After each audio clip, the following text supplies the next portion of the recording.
कहानी शुरू होती है याओ से, एक ऐसा स्ट्रॉन्ग लड़का जिसमें कुछ ऐसी सुपर पावर्स हैं जिनसे वो किसी भी लड़की को अपना दीवाना बना सकता है। और इसकी सबसे बड़ी वजह है उसकी मस्कुलर बॉडी। फिलहाल वो किसी ऐसे देश में है जहाँ पर जंग छिड़ी हुई है, जहाँ पर वो लड़कियों को इम्प्रेस करने के साथ साथ गुंडों से लड़ता रहता है। इसी बीच उसकी मुलाकात होती है याली से, जो कि एक ज्वेलरी कंपनी की मालिक है। और यहाँ पर हमें पता चलता है कि याओ का एक बड़ा भाई भी था जिसकी अब मौत हो चुकी है, और उसकी मौत जिस जहाज में हुई थी वो याली के पापा का जहाज था। और इसीलिए याओ याली के बाप से बदला लेने के लिए याली से शादी करने का फैसला करता है। लेकिन याली को उस पर शक हो जाता है, इसीलिए वो कार से निकलकर चिल्लाने लगती है। और तो और भीड़ को इकट्ठा करने के लिए वो झूठ बोल देती है कि वो प्रेग्नेंट है। लोग यहाँ पर इकट्ठे हो जाते हैं और तभी कुछ सोल्जर्स भी यहाँ पर आ जाते हैं। और याओ लोगों को बताता है कि याली के पास पासपोर्ट नहीं है, मतलब अगर ये पकड़ी गई तो सीधा जेल होगी। अब डर की वजह से याली यहाँ से भागती है और तभी एक औरत उसको अपने घर ले जाती है और सरप्राइज के तौर पर उसको एक व्हाइट वेडिंग ड्रेस पहना देती है। जब याओ उसको उस ड्रेस में देखता है तो वो चौंक जाता है, क्योंकि वो बहुत ही ज्यादा प्यारी लग रही थी। लेकिन तभी उसको समझ आता है कि ये सब तो एक जाल था और ये ड्रेस तो शादी की ड्रेस है। और अब याली को जबरदस्ती शादी के लिए ले जाया जाता है और यहाँ पर दोनों को उस कंट्री की एक जहरीली ड्रिंक पिलाई जाती है। जैसे ही याली ड्रिंक पीती है तो उसको चक्कर आने लगते हैं और उसको कुछ समझ नहीं आ रही थी कि उसकी शादी किससे हो रही है। और इसी कंफ्यूजन में वो 7 कस्में खा लेती है कि जिंदगी भर मैं अपने पार्टनर का साथ दूंगी। और याओ और याली की शादी हो जाती है। अब याओ की एक मंगेतर भी थी और जब उसको पता चलता है कि याओ ने शादी कर ली है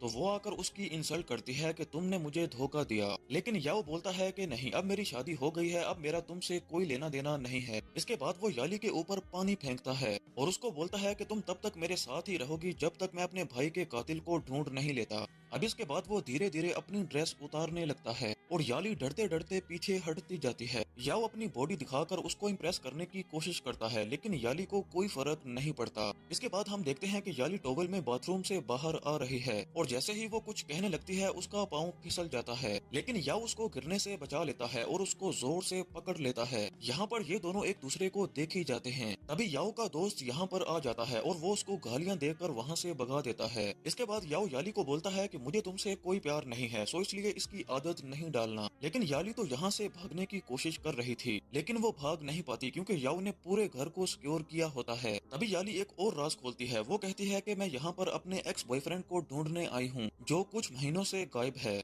लेकिन ट्विस्ट तब आता है जब हमें पता चलता है कि वो एक्स बॉयफ्रेंड उस कंट्री के विलन के साथ काम करता है। फिर उस विलन के कुछ लोग याली को पकड़ लेते हैं और उसको बांध देते हैं। लेकिन तभी याओ उसको बचाने के लिए वहाँ पर आ जाता है। वो गुंडों को मारता है और याली को कहता है कि मैं अगली दफा तुम्हें यहाँ पर बचाने नहीं आऊंगा। इसके बाद याओ उसको अपनी पीठ पर उठाकर अपने घर लेकर आता है। लेकिन जैसे ही वो घर आते हैं याली बिना परमिशन के उसके रूम में आ जाती है। अब जब दोनों एक ही घर में रहने लगते हैं तो याली को याओ थोड़ा थोड़ा पसंद आने लगता है। अब रात को वो बंदूक दिखाकर उसको डराता है ताकि वो भाग ना पाए और सुबह को वही याओ उसके लिए खाना भी बनाता है। तभी वो देखती है कि कुछ सोल्जर्स उसके घर में आ रहे हैं तो वो एक छोटे से बॉक्स में खुद को छुपा लेती है। लेकिन चीफ ऑफिसर उसको पकड़ लेता है और पासपोर्ट मांगता है जो कि उसके पास नहीं होता। वो ऑफिसर उसको पकड़कर लेकर जाने ही वाला होता है कि तभी याओ आगे बढ़ता है और उस ऑफिसर को धमकी देता है और कहता है कि दोबारा से मेरी वाइफ को हाथ नहीं लगाना। फिर वो उस ऑफिसर को बैग भर के पैसे देता है ताकि वो मामले को रफा दफा करे। लेकिन वो ऑफिसर समझता है कि शायद याली एक रखेल है और इसीलिए वो दोबारा से याली को टच करने ही वाला होता है कि तभी याओ उसको जोर से थप्पड़ मारता है और कहता है कि तुम्हें तमीज नहीं, ये रखेल नहीं बल्कि मेरी वाइफ है। अब वो ऑफिसर गुस्से में आ जाता है और इन दोनों को मारने ही वाला होता है कि तभी एक जनरल की कॉल आ जाती है जो कहता है कि इन दोनों को छोड़ दो और यहाँ से दफा हो जाओ। इसके बाद अचानक से बाहर से कुछ आवाजें सुनाई देती हैं। याली को लगता है कि शायद कोई खतरा है तो वो खुद को बहादुर दिखाने के लिए एक चम्मच लेकर बाहर आ जाती है। लेकिन जब बाहर का नजारा देखती है तो शर्म से नीचे झुक जाती है। दरअसल शहर के कुछ लोग उनको शादी की मुबारकबाद देने आए हुए थे। वो दोनों के हाथों को लाल धागे से बांध देते हैं जो कि 7 जन्मों के प्यार की निशानी थी। और याओ यहाँ पर कहता है कि मैं अपनी वाइफ का हर हाल में साथ दूंगा। और तभी याली कहती है कि मेरे एक्स बॉयफ्रेंड को ढूंढने में मेरी मदद करो। और याओ यहाँ पर उसको दिखाता है कि उसका एक्स बॉयफ्रेंड इस कंट्री के लीडर के घर में बॉडीगार्ड है।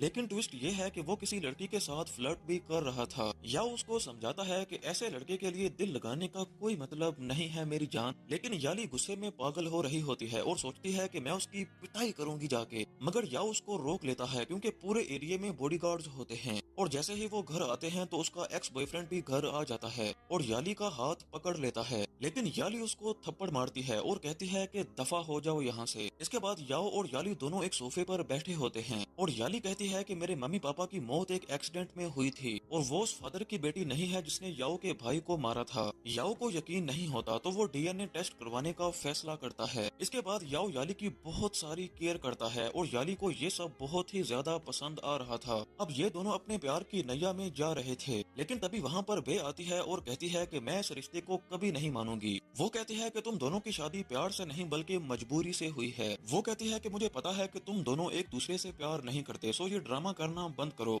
लेकिन तभी याली याओ को देखती है जो उसको देख रहा होता है, लेकिन तभी बे याओ के पास आती है और क्लोज होने लगती है, मगर याओ उसको मना कर देता है और कहता है कि यहाँ से चली जाओ। लेकिन याली को ये सब अच्छा नहीं लगता। वो कहती है कि मुझे डिवोर्स चाहिए। इसके बाद याओ का फ्रेंड याली को एक शादी की रिंग गिफ्ट करता है क्योंकि उसे पता होता है कि इन दोनों के बीच अब झगड़ा हो चुका है। और जैसे ही याओ यहाँ पर आता है, याली जानबूझकर उसको दिखाती है कि अब वो उसके दोस्त को पसंद करती है और ये सब देखकर वो गुस्से में आ जाता है और अपने दोस्त को मारने की धमकी दे देता है और कहता है कि मैं ये हरगिज बर्दाश्त नहीं करूंगा कि कोई हम दोनों के बीच आए। इसी दौरान याली अपने एक्स से मिलती है जो उससे माफी मांग रहा होता है और कहता है कि तुम डिवोर्स ले लो और मैं तुमसे शादी कर लूंगा और तुम पियानो बजाना करना और मैं सुनता रहूंगा। इसके बाद याली घर आती है जहाँ पर उसको एक ईमेल मिलता है जिसमें उसे चाइना के गोल्डन हॉल में परफॉर्म करने के लिए इनवाइट किया गया था। ये वही सपना था जिसका इंतजार वो सालों से कर रही थी, लेकिन याओ कहता है कि तुम यहाँ से कहीं नहीं जा सकती और अगर तुम ऐसा करोगी तो तुम्हें वो सोल्जर्स फिर से पकड़ के ले जाएंगे। लेकिन फिर भी याली कहती है कि नहीं, चाहे कुछ भी हो जाए मैं वहाँ जाके रहूंगी। अब याओ बोलता है कि ठीक है, अगर तुम जाना ही चाहती हो तो चली जाओ, लेकिन जाने से पहले ये कॉफी पी लो। अब वो कॉफी पीकर यहाँ से जाने लगती है। बाहर वो देखती है कि उसके पोस्टर लगे हुए हैं जिनमें लिखा हुआ है कि जिंदा या मुर्दा, बस इसको पकड़ के लाओ और इनाम ले जाओ। अब यहाँ पर सोल्जर्स उसको देख लेते हैं और एक अंधेरी गली में उसको घेर लेते हैं। तभी यहाँ पर याओ की एंट्री होती है और कहता है कि ये वो लड़की नहीं है जिसकी तुम लोगों को तलाश है। अब वो सोल्जर्स उसको ध्यान से देखते हैं तो वो पहचान ही नहीं पाते क्योंकि उसने जो कॉफी पी थी उसकी वजह से उसके मुंह पर झर्रे निकल आए थे। याओ उन सोल्जर्स को बोलता है कि ये लड़की उसकी कजन है। तभी याली को एहसास होता है कि याओ ने उसको जानबूझकर वो ड्रिंक पिलाई थी जिससे उसको एलर्जी थी ताकि कोई उसे पहचान न सके। फिर अचानक से याली की हालत बिगड़ जाती है और वो नीचे गिर जाती है। याओ उसको उठाता है और बेड पर ले आता है और उसके ऊपर कपड़ा देता है। इसके बाद वो उसको हॉस्पिटल ले जाता है और हॉस्पिटल में वो उसको बोलता है कि जब वो उसके पास होती है तो वो कंट्रोल से बाहर हो जाता है क्योंकि अब वो उसकी फेवरेट गर्ल बन चुकी है। और तभी फिर ये दोनों आपस में क्लोज होने लगते हैं और तभी एकदम से याओ कहता है कि मैं उन लड़कियों को किस नहीं करता जिनसे मैं नफरत करता हूँ और याली को उसकी जलती हुई फीलिंग्स के साथ ही छोड़ देता है और इस वजह से उसको बहुत ही ज्यादा गुस्सा आता है। इसके बाद वो अपने रूम में आती है जहाँ पर वो देखती है कि उसका फैन भी काम नहीं कर रहा और याओ बोलता है कि अगर यहाँ पर ज्यादा गर्मी है तो मेरे रूम में आकर सो जाओ, लेकिन वो मना कर देती है और हाल में ही सो जाती है। सुबह जब याली की आंख खुलती है तो उसको समझ ही नहीं आती कि वो है कहाँ और तभी अचानक से वो याओ के ऊपर गिर जाती है और उसको याद आता है कि वो रात भर से इसी रूम में थी। अब यहाँ पर इन दोनों की नजरें मिल जाती हैं, लेकिन तभी याओ का दोस्त आ जाता है और दोनों को ऐसी हालत में देखकर हैरान रह जाता है। याली जल्दी से खुद को कवर कर लेती है और कहती है कि नहीं, हमने कुछ भी नहीं किया। लेकिन तभी बे भी यहाँ पर आ जाती है और कहती है कि तुम तो चुड़ैल हो, तुमने जबरदस्ती मेरे बॉयफ्रेंड से शादी करके उसको मुझसे छीन लिया। ये सुनकर याली को गुस्सा आ जाता है और वो बे को गन पॉइंट पर ले लेती है। अब याओ उसको रोक लेता है और कहता है कि ये तो बे है, इसको माफ कर दो। इसके बाद याओ उसको बाहर ले आता है और बाहर ये दोनों घूमने फिरने लगते हैं और फिर वो उसको अपने अंकल से मिलवाने ले जाता है जो कि जनरल है और इसी दौरान ये दोनों रास्ते में काफी मस्ती भी करते हैं। अब यहाँ पर ये दोनों क्लोज होने ही वाले होते हैं कि तभी याओ को एक मैसेज आता है जिसमें वो डीएनए रिपोर्ट होती है और याओ को पता चल जाता है कि ये तो उसी आदमी की बेटी है जिसने उसके भाई को मारा था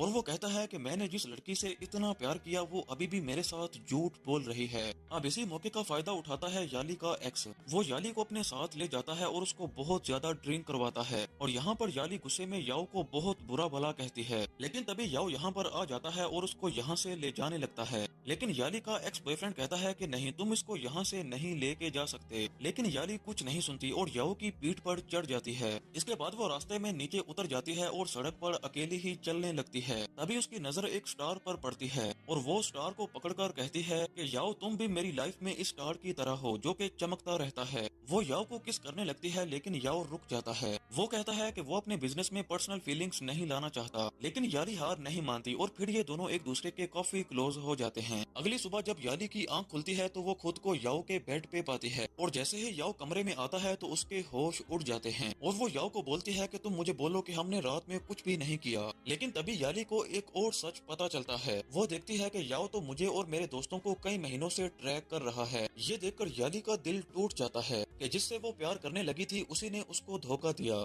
यहाँ पर वो गुस्से में बहुत कुछ बोलती है, लेकिन याओ उसको शांत कर लेता है। लेकिन याली हार नहीं मानती और उसके बाजू पर जोर से काट लेती है और यहाँ से भागने की कोशिश करती है और याओ को चाकू दिखाती है और कहती है कि मेरे पास आए तो मैं तुम्हें चाकू मार दूंगी। लेकिन याओ उसको फिर भी पकड़ लेता है। लेकिन याओ बोलता है कि हाँ ठीक है, मुझे चाकू मार दो, क्योंकि अगर तुम वैसे भी चली गई तो मैं मर जाऊंगा तुम्हारे बिना। फिर वो याली को कहता है कि मुझे तुमसे प्यार हो गया और ये बात सच है। लेकिन याली उसको बोलती है कि ये जो हमारी शादी हुई है ये सब झूठ है, मैं तुम्हें अपना शोहर नहीं मानती। लेकिन याओ पीछे नहीं हटता और कहता है कि नहीं, अब मैं तुमसे प्यार करता हूँ। जब से तुम मेरी लाइफ में आई हो मेरी जिंदगी के सारे अंधेरे खत्म हो चुके हैं। और ये सब बातें बोलकर ये दोनों फिर से क्लोज हो जाते हैं। लेकिन अगले दिन एक नई मुसीबत उनका इंतजार कर रही थी। अब याली के बाप को पता चल चुका है कि उसकी बेटी कहाँ पर है। अब यहाँ पर याओ अपने दोस्त को बोलता है कि एक बोट का इंतजाम करो ताकि याली को इस आइलैंड से निकाला जाए, क्योंकि याली का बाप यहाँ पर आ रहा है और वो कोई आम इंसान नहीं है बल्कि वो एक साइको है और वो याली को इसलिए मार देगा ताकि वो उसकी विरासत पर कब्जा कर सके। याओ का दोस्त उसको ले जाने की कोशिश करता है, लेकिन याली जाने से मना कर देती है और कहती है कि नहीं, मैं याओ को छोड़कर नहीं जाऊंगी, अगर ये मर जाएगा तो मैं भी यहीं पर मरूंगी। अब ये सब सुनकर याओ याली को गले लगा लेता है। याली याओ को बोलती है कि अब चाहे जो भी मुश्किलें आए हम दोनों देख लेंगे। फिर वो एक खूबसूरत सा ड्रेस पहनती है और सोचती है कि शायद अब हम चाइना जा रहे हैं, लेकिन याओ उसको कहीं और ही ले जाता है, सीधा उसके बाप के लीडर की हवेली में। याली को लगता है कि याओ का दिमाग खराब हो गया है, लेकिन याओ बोलता है कि प्लीज मेरे पे भरोसा रखो और उसके बालों में एक प्यारा सा हेयर क्लिप लगा देता है। अब यहाँ पर याओ याली को उस लीडर के हवाले कर देता है। अब वो लीडर याली के पाँव में एक बॉम्ब बांध देता है जो अगर यहाँ से भागने की कोशिश करेगी तो वो मर जाएगी। लेकिन असली ड्रामा तो अब शुरू होता है। लीडर याली से बात कर रहा होता है और याओ गाड़ी में बैठकर ये सब सुन रहा होता है, क्योंकि जो हेयर क्लिप उसने याली के बालों में लगाया था वो एक डिवाइस थी जिससे वो उसकी आवाज को सुन सकता था।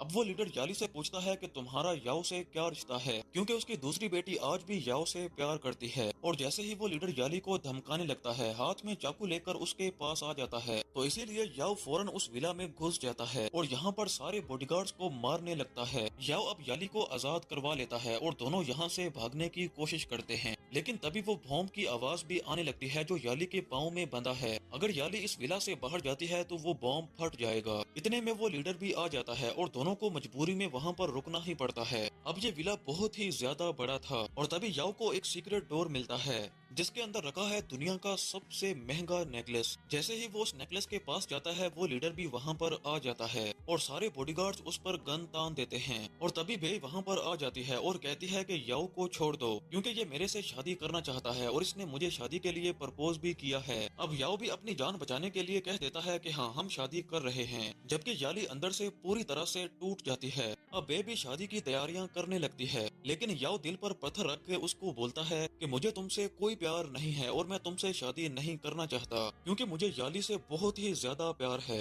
अब याली दूर से ये सब देख रही थी और उसको लगता है कि शायद ये दोनों आपस में क्लोज हो रहे हैं, इसीलिए वो गुस्से से वहाँ से जाने लगती है। और जैसे ही याओ याली के पीछे जाने लगता है तो याली का एक्स बॉयफ्रेंड वहाँ पर आ जाता है और वो याओ को बोलता है कि नहीं, अब याली मेरी है। और फिर आता है शादी का दिन, जहाँ पर हम देखते हैं कि याली को किसी ने बांध रखा था और जब उसका एक्स आकर उसको छुड़ाता है तो पता चलता है कि उसको बांधने वाली कोई और नहीं बल्कि बे थी, क्योंकि बे को डर था कि कहीं याओ शादी से भागकर याली के साथ ना चला जाए। इसके बाद बे याओ के साथ झूठ बोलती है और कहती है कि मैंने याली को उसके एक्स बॉयफ्रेंड से किस करते हुए देखा था और बदकिस्मती से याओ इस बात को सच मान लेता है और उसकी आंखों में जो याली के लिए प्यार था वो अब बुझने लगता है। तभी लीडर सभी को अपना वो सबसे कीमती नेकलेस दिखाता है, लेकिन याओ को समझ आ जाता है कि ये नेकलेस तो नकली है और वो चुपचाप जनरल की जेब में एक हैंकी रख देता है जिसमें एक माइक्रोफोन लगा हुआ था।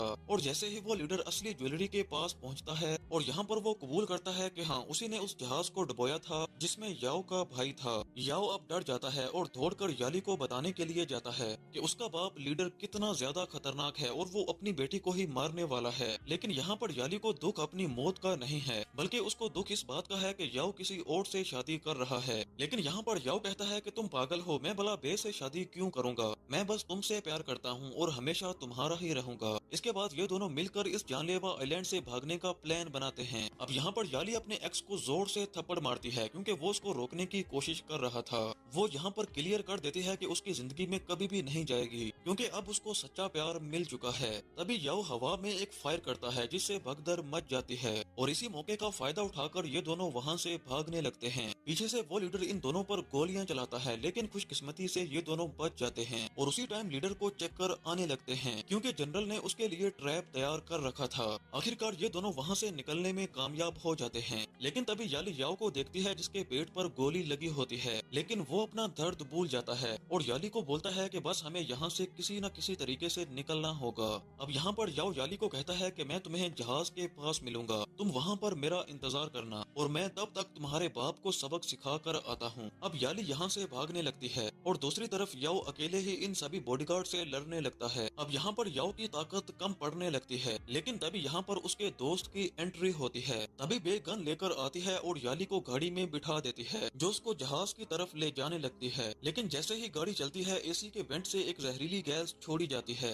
और याली बेहोश हो जाती है। और जब याली की आंख खुलती है तो वो खुद को एक रूम में पाती है जहाँ पर उसके सामने उसका एक्स होता है और यहाँ पर वो याली को कहता है कि मुझे तुमसे कोई भी लगाव नहीं है, मुझे तो वो दुनिया का सबसे कीमती नेकलेस चाहिए जिसे मैं तुम्हारे जरिए लेकर यहाँ से चला जाऊंगा। और साथ ही उसका एक्स उसको बोलता है कि अगर तुम मेरे साथ रहना चाहती हो तो मैं तुम्हें रानी बनाकर रखूंगा। लेकिन याली उसको बोलती है कि नहीं, तुम बदतरीन हो और मैं तुमसे कभी भी शादी नहीं कर सकती। इसके बाद वो वहाँ से भाग जाती है और याओ के पास आ जाती है और यहाँ पर वो याओ को देखती है जिसकी हालत बहुत ही ज्यादा खराब हो जाती है और याओ उसके गले लगकर वहीं बेहोश हो जाता है। याली उसको घर ले जाकर उसका अच्छी तरह से ध्यान रखती है और याओ बेहोशी में भी बस उसी का नाम ले रहा था। इसी बीच याओ का दोस्त याली को बताता है कि आज से 3 साल पहले याओ खुदकुशी करने वाला था, लेकिन तभी याओ ने कब्रिस्तान में किसी लड़की को पियानो बजाते हुए देखा और तभी से उसकी जिंदगी ही बदल गई। तभी यहाँ पर याओ का अंकल आता है जो जनरल है और वो इन दोनों के रिश्ते को बिल्कुल भी नहीं मानता। वो यहाँ पर याली को फ्लाइट की टिकट देता है और कहता है कि यहाँ से चली जाओ, अगर तुम नहीं गई तो मैं याओ को उस लीडर के हवाले कर दूंगा। अब मजबूरन याली को यहाँ से जाना ही पड़ता है। जब याओ को होश आता है तो उसे याली का एक लेटर मिलता है जिसमें उसने माफी मांगी होती है और बता रही थी कि अब वो यहाँ से जा रही है। अब याओ अपने चाचा से भिड़ जाता है और कहता है कि वो अपने प्यार को हासिल करके रहेगा। अब याली यहाँ से जा रही होती है और तभी रास्ते में उसको अजीब सी आवाज आती है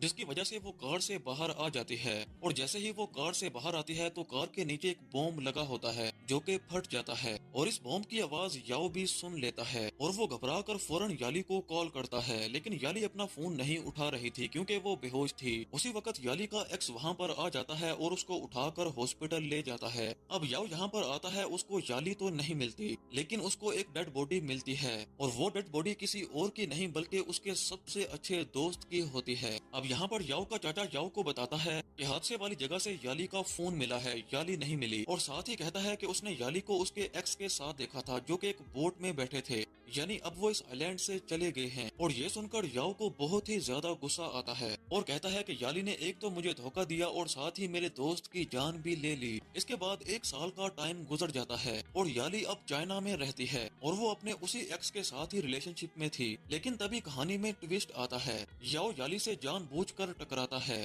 याओ हैरान रह जाता है क्योंकि याली उसको पहचान ही नहीं रही थी। वो उस पर नोट फेंकता है और कहता है कि तुम वो गद्दार हो जिसने पैसों के लिए मेरा दिल भी तोड़ा और मेरे दोस्त की जान भी ले ली। अब याली घबरा जाती है और वहाँ से भागने की कोशिश करती है, लेकिन याओ उसको पकड़ लेता है और तभी याओ समझ जाता है कि याली की यादाश्त चली गई है और उसके एक्स ने उसको धोखे में रखा हुआ है। यहाँ पर हम याली को देखते हैं जो कि अब बहुत ही ज्यादा कंफ्यूज्ड है। अब याओ वॉशरूम में उसको उसकी पुरानी यादें याद दिलाने की कोशिश करता है। अब याओ जैसे ही याली की शर्ट उतारने की कोशिश करता है तो याली उसको जोरदार थप्पड़ मार देती है और धमकी देती है कि अगली बार इससे भी ज्यादा मारेगी। लेकिन याओ फिर भी हार नहीं मानता और कहता है कि जाना, मैं तुम्हें हासिल करके रहूंगा। इसी बीच उसके एक्स को पता चल जाता है कि याओ ने याली को हाथ लगाया है और फिर वो याली को एक मेडिसिन देता है और याओ दूर से ये सब कुछ देख रहा था और वो समझ आता है कि वो एक्स ही याली को कंट्रोल कर रहा है। लेकिन अब याली की यादाश्त भी धीरे धीरे वापस आने लगती है और इसीलिए वो याओ के होटल में चली जाती है और यहाँ पर याओ उसको पकड़ के अपने रूम में ले आता है। यहाँ पर वो उसको फिर से अपनी बॉडी दिखाता है ताकि उसको कुछ याद आए। याओ उसको बहुत ही ज्यादा याद दिलाने की कोशिश करता है लेकिन याली को कुछ भी याद नहीं आता। इसके बाद याली घर जाती है और अपने एक्स से अपना रिलेशनशिप खत्म कर देती है और उसको कहती है कि मुझे ऐसा लगता है कि तुम मेरे साथ धोखा कर रहे हो, इसीलिए मैं तुम्हारे साथ नहीं रहना चाहती। अब याओ भी वहीं पर होता है और वो बहुत ही ज्यादा खुश हो रहा होता है। अब यहाँ पर वो एक्स याओ पर हमला करता है लेकिन याओ भी कम नहीं था और वो उसके एक्स को बहुत ही ज्यादा मारता है। लेकिन तभी यहाँ पर बे आती है और कहती है कि तुम कैसे इतने बड़े धमाके से बच गई। लेकिन याली को कुछ भी याद नहीं आता। लेकिन तभी एकदम से उसकी यादाश्त वापस आने लगती हैं और उसकी आंखों के सामने उस दिन की सारी घटनाएं आ जाती हैं। इसके बाद याओ याली को पियानो के सामने ले आता है और कहता है कि तुम अपना पियानो बजाओ। याली कंफ्यूज हो जाती है और चाकू निकाल लेती है लेकिन याओ नहीं डरता और कहता है कि मुझे चाकू मार दो, अगर तुमने मुझे चाकू नहीं मारा तो मैं तो वैसे भी मर ही जाऊंगा। और ये सुनकर याली की थोड़ी सी यादाश्त और वापस आ जाती है। इसके बाद ये दोनों क्लोज हो जाते हैं। अब याली बोलती है कि मुझे ज्यादा कुछ तो याद नहीं आ रहा लेकिन मेरा दिल कह रहा है कि मैं तुमसे प्यार करती थी। अब याओ उसको बताता है कि उसका एक्स उसको मेडिसिन देकर उसको कंट्रोल कर रहा था। अब जैसे ही याली वो मेडिसिन लेना बंद कर देती है तो उसकी यादाश्त और भी ज्यादा वापस आने लगती है और उसे याद आता है कि उस हादसे के दिन उसके एक्स ने चाकू के साथ जनरल को मार दिया था और इसके बाद वो नेकलेस चुराया था। इसके बाद याओ याली को उसी जगह पर ले आता है जहाँ पर उसने उसको पहली दफा देखा था और कहता है कि मैं अपनी पूरी जिंदगी तुम्हें देखकर गुजारना चाहता हूँ। और तभी ये दोनों फिर से क्लोज हो जाते हैं। इसके बाद ये दोनों मिलकर एक नया घर खरीदते हैं और साथ में रहने लगते हैं। लेकिन याली का एक्स उसको फिर से किडनैप करके ले जाता है। अब वो याओ को बोलता है कि अगर तुम्हें याली चाहिए तो मुझे बहुत सारा पैसा ला के दो। इसके बाद वो याली को बेहद घिनौने तरीके से छूने की कोशिश करता है जिससे गुस्से में आकर बे उससे लड़ने लगती है। और यहाँ पर हमें ये भी पता चलता है कि याओ जो पैसे लेकर आया था उनमें एक कैमरा लगा हुआ था और वो कैमरा याली के एक्स की सारी हरकतें रिकॉर्ड कर लेता है और उसने जो जो भी किया था वो सारी बातें भी रिकॉर्ड हो जाती हैं और वीडियो पूरे इंटरनेट पर वायरल हो चुका है और पुलिस उसके एक्स को ढूंढ रही है। अब ये सुनकर उसका एक्स पागल हो जाता है और बे को पकड़ लेता है और कहता है कि अगर कोई भी मेरे सामने आया तो मैं बे को जान से मार दूंगा। लेकिन तभी पीछे से एक लड़की आकर उसको जोर से मारती है और वो वहीं गिर जाता है और ये सभी वहाँ से बाहर आ जाते हैं और वो एक्स उसी कमरे में आग में जल जाता है। इसके बाद याओ याली को एक जंगल में ले आता है और यहाँ पर आकर उसको प्रपोज करता है और कहता है कि मुझसे शादी करोगी और याली हाँ कर देती है और यहीं पर इस ड्रामे की हैप्पी एंडिंग हो